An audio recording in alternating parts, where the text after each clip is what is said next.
This meeting is a meeting of the school board in public for the purpose of conducting the school corporation's business and is not to be considered a public community meeting. There may be time for public participation as indicated by agenda item or as directed by the president. The meeting site is fully accessible. Any person requiring further accommodation should contact the superintendent at the school corporation's central office. This meeting will be electronically recorded and kept on file in the superintendent's office. A copy of the audio recording will also be available on the website. And so tonight is actually a public hearing. First we will do our roll call. Everybody is present for the record. And all those who are able, please rise and uncover for the pledge. Jeff, would you lead us? Pledge allegiance to the flag of the United States of America and to the republic for which it stands, one nation, under God, indivisible, with liberty and justice for all. Okay, so we will start with our 2024 budget hearing. I believe Mrs. Muter has a presentation for us. Hi, good evening. I'm here to present to you the proposed 2024 budget. You have the budget overview in your packet, and I'm going to go over it briefly tonight.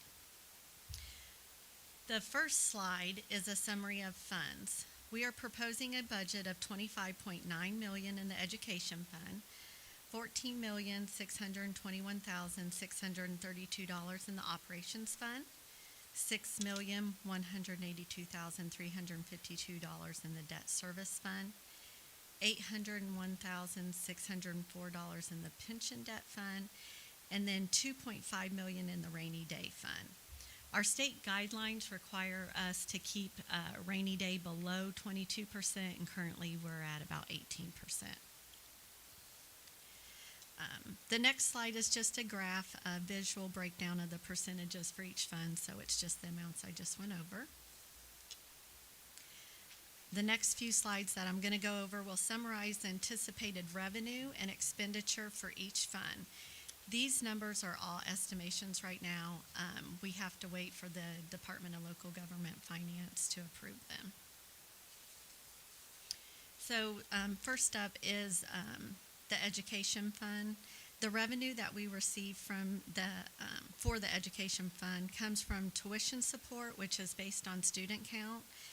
Our most recent student count is from February of 2023, and we were at 3,570 students, and we received $7,116.40 per student. Our next student count will be in October, so we'll know more then. The expenditures that come out of the education fund are teacher and staff salaries and benefits, classroom allowances, library and fine arts, and then we do a transfer to operations, and we try to keep that around 14%.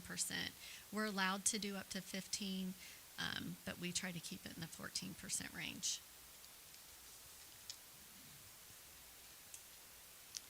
Next up, we have the operation fund. This funding comes from the county and the transfer that we do out of the education to operations. And the expenditures that we spend out of operation is capital projects, which is building repairs.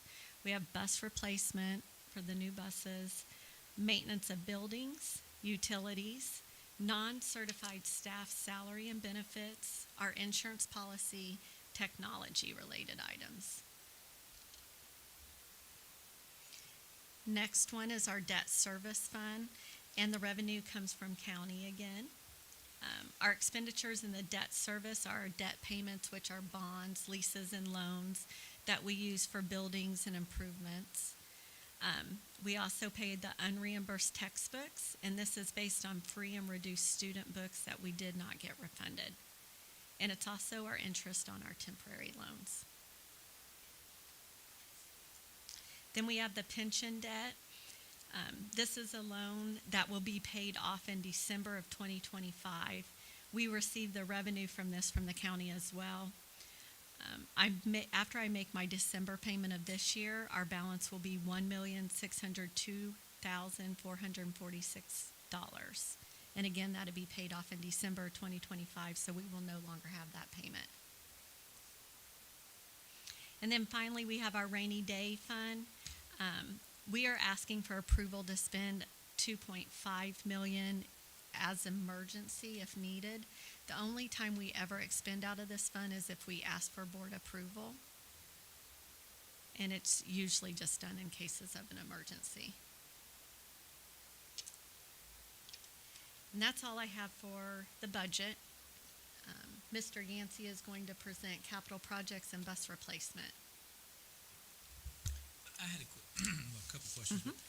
So you mentioned in the debt service slide the expenditures for unreimbursed textbooks. Law recently passed that the state is reimbursing corporations for. Is that new law and the change in that law shown in the revenues here from the state? Yes, so we only have a small portion of this as the unreimbursed textbooks out of the debt service.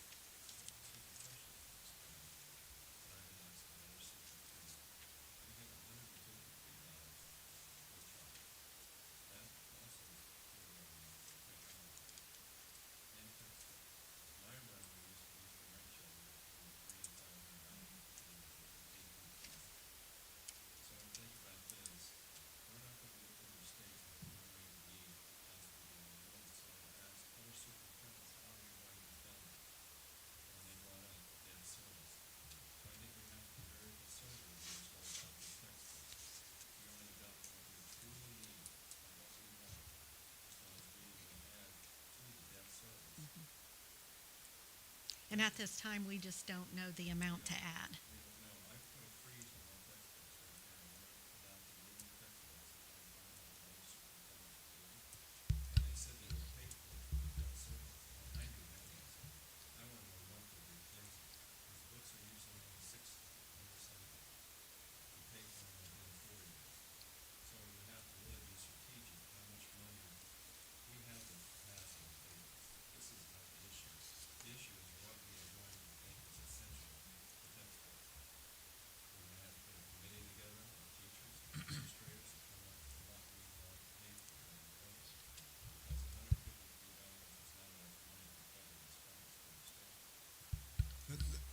With the new law, the state set aside a fund to reimburse, right?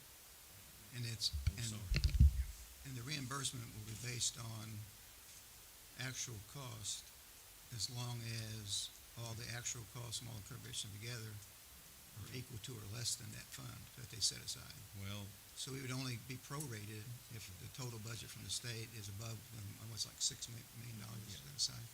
the superintendents will believe it when they see it. But it's, I mean, And it's a fund because set every aside. superintendent's going to ask for that money.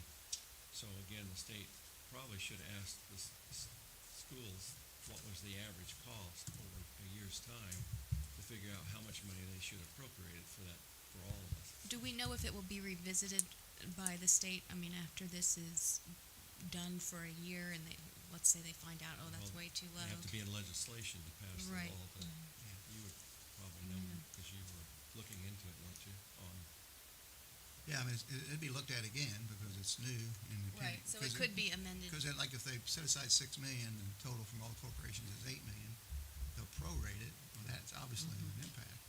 So they'll have to address it one way or another.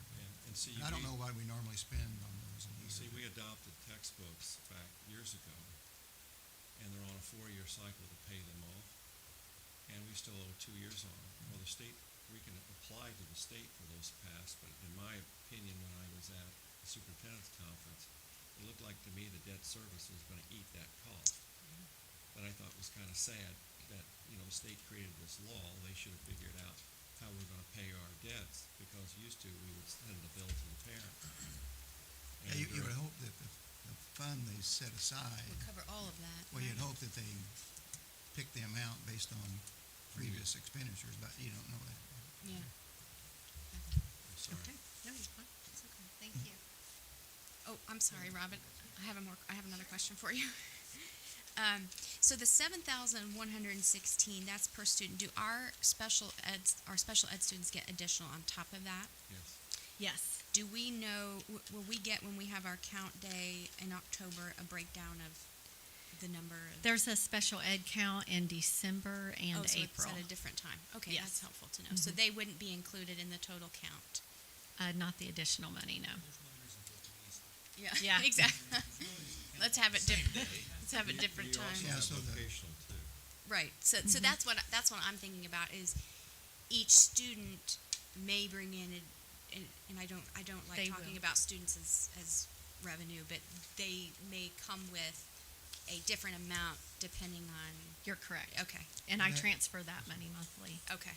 The state tuition support is made up of 4 calculations. The basic is this, right? And it's from account 2 times a year. But then the honors program, the special ed program, and the career centers is just 1 count per year. So they do make a difference. Exactly. And so They make a difference. you get what And you then get. it's on the DOE 54, that amount. Okay. Did anybody else have questions for Robin before? I had one, a couple. So we have an actual cash balance. Correct. Can you explain where that? On Did it the come from rainy funds day that- fund, Yeah. our cash balance, let me find it here. Our actual cash balance right now is $6,316,865.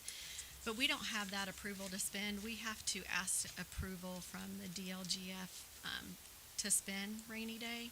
And we just have made it to where we always do every year, 2.5 million. If for some reason we needed more than that, for some reason, we would have to come to the board, ask for approval for more. Okay. Final question, for at least from me. The impact of the audits from 2020 and 2022 are corrected or accounted for in this budget, such that there's no lingering issues or haunting of, if you will? No, we still have more corrections to make. We are hoping to get them finalized by the end of the year, so it doesn't affect the 2024 budget. If the one from the IRS in 2018, it's in litigation right now with our attorney. If we have to pay that, I will have to come to the board and ask them to spend that out of the rainy day fund. And it is a substantial amount of money. So we're hoping that our attorney will help us with the IRS, so that fund will not be as expensive of a bill. This was done in 2018, the mistake that was made. So I will say if we don't win that case, that rainy day fund is going to be under what the state, where I would like to be. So then I'll have to come up with a solution how we will add to the rainy day fund in the next budgets, because the rainy day fund was also set up if we go into recession and the state does not pay. And they've been, in the past, the state has not paid their tuition support because of a recession. They might hold it off 2 or 3 months. Schools that didn't have a rainy day fund would have to go to their local banks and borrow the money to pay their employees. This has not happened in a long time, but that's why the rainy day funds were set. Because if we did go into a recession and the state decided to hold off a payment, we hope we would still pay our employees. And I believe North Lawrence is in a very good situation now that we could do that, because you have a healthy 2.5 million, unless we have to pay off debt that we know there is an issue.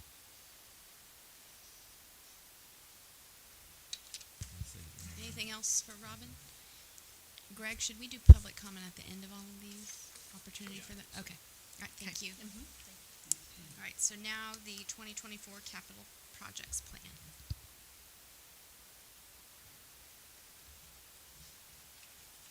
Donnie is on vacation, and Dwayne is driving a bus, so I'll be speaking for them. So we'll be starting with the. That's fine. We are advertising $3.7 million capital projects under state law. Whatever I can spend up to $10,000 without board approval and up to $50,000 without having bids, 3 bids. So under this, this is what's given us the right on certain projects you project that you might be able to fix. Let's take one, for example. You'll see the Needmore septic system. I'm afraid the Needmore septic system could be a little bit more than $500,000. We will know in about 6 weeks what that total is going to cost. We do have a bond that we are using, but as you know, that bond is dwindling because I'm going to bring a roof to you again next board meeting. That would be Parkview's intermediate. That's when I'm estimating that about a little over $1 million. So as we dwindle down, we had to make sure I could cover Needmore's septic because it needs to be repaired. So what happens if Needmore, we don't spend it out of this? I can reappropriate this money because we have a lot of need. So I have to take what we think this is all projections of things we possibly could need. So it's 3.7. Is there any questions? There is something new on there that you haven't seen before, the AED upgrade. That's the defibrillator. Those batteries have to be replaced. So we are now on a program that will check them because I believe that should be a health issue that we have to cover. And we're taking out of capital projects to make sure it's covered so that all of our defibrillators in the district will be safe and be able to be used. So that is something new that you haven't seen in the past. The number one item, roof system repairs and replacements, is that a specific facility? No, that gives you That's generally leeway. across So the district. we are, with the bonds that we'll be issuing down the road, we have what roofs will be needed. So you never know when one could rupture a membrane. So you try to leave a set amount of money that you can use to fix that repair. Now, if we can make it without having to repair, then we would reallocate that money to be used on other capital projects. Of course, it always has to go in front of the board. Okay, thank you. You will see also that's new, that you haven't seen in the past, we do have to replace the floor at the high school, the gym floor. So it cannot be sanded anymore, and it's been put down. Don't want to go into a lot of detail about it, but it needs to be a new floor put in. So before the athletic director retires, I hope he gets a committee together and how he's going to design that floor and bring it in front of you to get your where you can look at it, because I do think the gym floor is very important to a school corporation. So where you will have a little input after the athletic director puts together the how you want the design to be. And you know there's so many designs in floors. Is that just the main gym? That's the main main gym. gym. That's, yeah.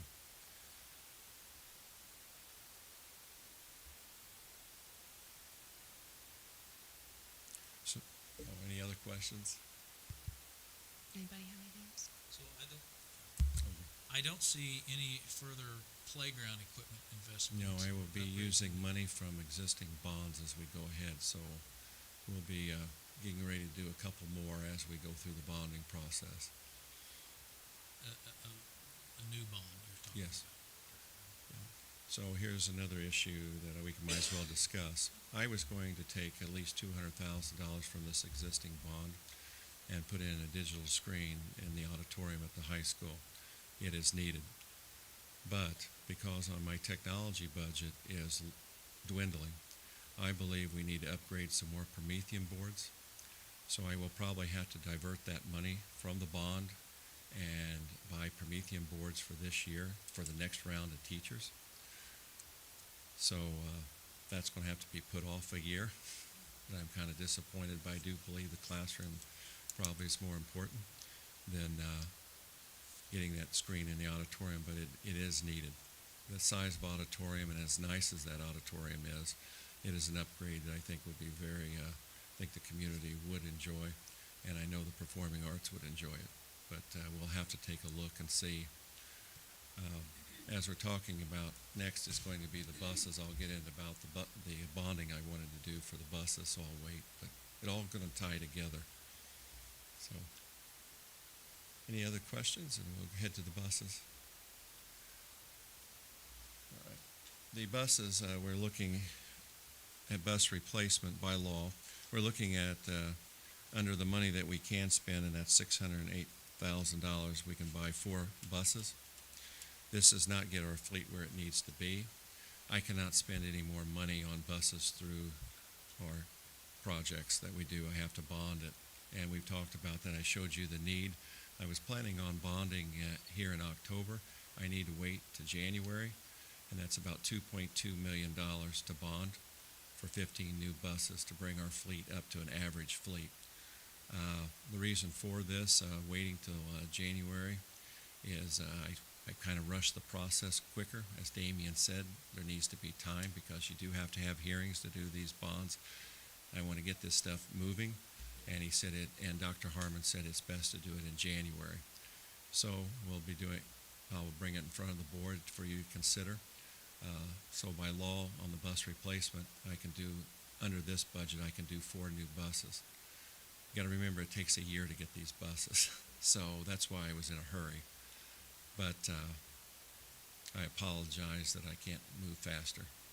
I do want you to take a look at how good this budget is, and Dr. Harmon made the comment to me. You pay your debt extremely fast. So you're now paying $6 million. I told you before that you have capacity to do $35 million without raising a cent of tax to work on our buildings. But that, you got to think about this. We're paying debt off as we're doing this because we can only do $6 million projects at a time on one building. So next year I was looking at doing $12 million worth because I'm going to do multiple buildings that we can do by law. But when you pay this debt off fast, that is a good thing. That means you pay less interest. We're very conservative. This is what I like. But instead of $35 million, think of this. We're going to be paying this debt off quickly. You're looking at a capacity of about $45 million. Now, you got a study here that was given to you that I sent you. And I've been studying on our facility. This is only one group study, though. We can hire another company to come in and give you another study about our facilities, but your HVAC system here is in desperate need of repair. So let's take a look at Shawswick. It is a large elementary. It has been piecemealed over the years. So I'm looking at putting a chiller there. That is the most economic thing that you can put in a large building. It will cost you between $3.5 and $4 million once I get the exact. We can easily cover this. And we can do another HVAC in another building. The high school has to have chillers. I spoke to Mr. King about this one evening. You have 2 chillers at the high school. We might be able to buy one and get by with the parts to keep the other one running for a while. But it's going to go kapooey.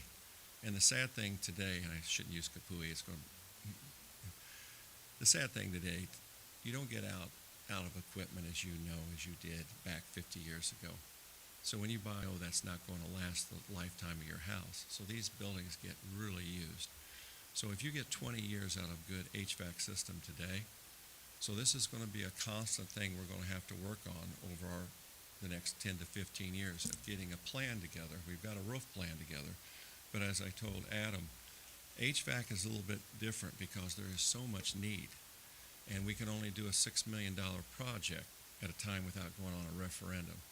So we're really going to study this. I'll need help from a couple of you on the board as we really put together where we want to put our HVAC systems at because we really need to update them. But we have the capacity to do this, and it can be done well. So, and as we do this, if we watch you have contingency money on any project by law. What I've done in other districts is make sure I watch my contingency money. If we don't spend that contingency money, that's the money I will use for, like he said, playground, upgraded carpet, painting. So you really have to watch your dollars when you're doing a project, and I've had pretty good success with that in other districts. So we'll be working to upgrade those playgrounds, but we'll do it as we do the bonding, as I save money. So is there any questions? I kind of went into a lot of detail to you, but Any other questions? I had a question about the buses. yes, I'm sorry. On the bids that we had, or the estimated cost, we had a base price and then some options and Yeah. Final price was not necessarily the base plus the options. Was that because a 2-year warranty was automatically included in some of it? Yes, I want I want warranties because it saves me money in Okay. operations. The one thing is, there is going to be a price increase. So once this budget gets approved, I want to get these 4 buses quickly because they're going to see another inflationary cost on busing. So that means when I go in January to ask you to buy some more buses through the GeoBond process, these are quick, fast-paying bonds. That bond could be paid off in 2.5 years here. That's how fast we pay our debt off. So, I'm afraid inflation is going to hit that I can't control, but If we go to one source and say, our plan is to buy these 12 buses, but we can't get them all right, can we lock in a price for a longer term? they will only lock in for so many months. Okay. I wanted to lock in till February or March, and they said no. But we are looking at it. There's 3 buses we are looking at, and Dwayne, I asked the mechanics to make sure that the buses we decide to buy is something our mechanics are happy with, and so we're looking at 3 different types of buses, 3 different companies.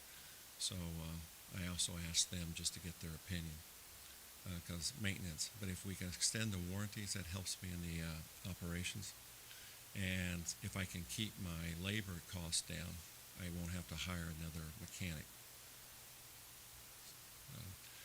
There's a lot of strategies that I think when we do the strategic plan of our finance that I've been talking to other superintendents, and you have a very good financial advisor here that I really like. He's got some ideas, but when we do the strategic plan on finance, I really want to go through strategies of how we look to increase financing of our district. One is how we invest our money. We're doing that right now.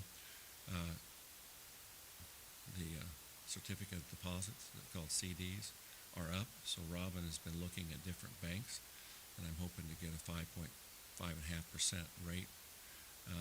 The government will not allow me to play in the market or anything, so I have to only use secure. But we do have money that we can invest, and every piece of interest I can use, we can put in the educational fund that helps me raise salaries. But the flip side of that, and this is a layman's understanding, is we talk about future bonds, and we've all watched interest rates go up here the last couple of years, or last year certainly. Our debt will get more expensive because You're totally right. and so our debt service fund will have to increase Yeah. too. Yes, We try to but pay a little- but you have the capacity. So what would be what I loved is when I did $26 million at a previous under 1%, and I didn't have the inflation. So today you're 40% inflation plus at 5.5% to 6% of bond, your buying capacity has been really shot. That's not your fault. I mean, that's not the board's fault or the community's, but when you have HVAC failing, our kids are more important. So you're right, it would be a gamble. I hope the bond rate drops. Damien and I were talking about that. It's possibly in January, if the Fed doesn't keep raising the rate, the prime, we're hoping the bond market would drop a little bit to give us a break. You've got it. You're right. Your capacity is hurt by inflation and interest. But you got to remember, I can tell you another corporation that's doing $130 million bond here. They go between 20 and 30 years to pay it off. That is not the philosophy of this school system that I agree with this. You're very conservative and aggressive to pay your debt, so you don't pay the interest that some of the other school corporations do. It's like a house. If you do a 30-year loan, you're paying for it 3 times. 20-year loan, you're paying for it twice. 10-year loan, you're getting a break. You're paying some of your bonds off in 2 years. It's unheard of. So that is a good thing if we keep that philosophy going. Look at the capacity of getting things fixed. My analogy, I always wanted a good running Chevy. And I think when you look at that study, we have a lot of work to do, but it's capable of doing this, and our school system will benefit from it tremendously. Our children will benefit. And I feel we have the team here to move this forward. So